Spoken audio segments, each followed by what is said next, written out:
दिनै सनितपुर जिल्ला दुलाराय बर' फरायसा आफादनि जि बाजि थान्दै जख'न्थाइ जोंहा मोननैसो बान्था थालांदों हारिमु आफादनिफ्राय खैलाजुलि आरो हुग्राजुलि उथ्रिसारनो बे हानाय मोननै बान्था आफादनि मोननो हानाय बिबानगिरिफोरखौ फरायसाफोरखौ बुंनानै बरायनाय हारिमु लोगोसे नेहाथारि फरायसाफोर सुनिल सावरायनाय कुमार बर' हाबाफारि बेयाव बाहागो लानानै आं बिथांमोननि जोबोद गोजोननाय गुरै मोनदों आसा खावलायबाय खालामदों बे जाय बिथांमोना बरायजाबाय बिथांमोना आरोबाव उननि क्लासाव बिथांमोना आरो मोनबावनो हायो बेजों लोगोसे बेयाव बाहागो लानाय फरायसुला फरायसुलिफ्रा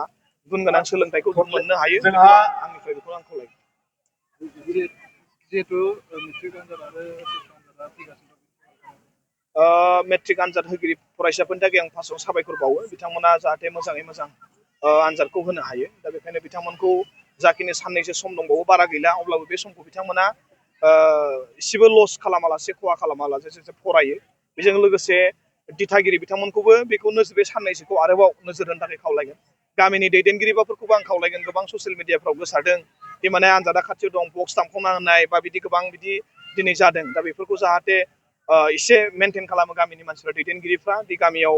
माबा मोनसे हाबाफारि जादोंबाबो एसे जाहाथे बै फरायसाफ्रा जाहाथे जेबो उसुबिदा मोना बा डिस्टार्ब मोना जाहाथे नैबे जायो आं बेखौ खावलायो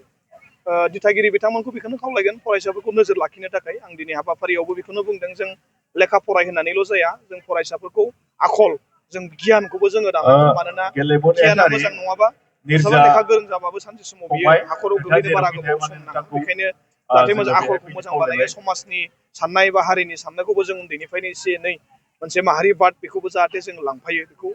दुलाराय बर' फरायसाफोर जों जेब्लाबो खावलायो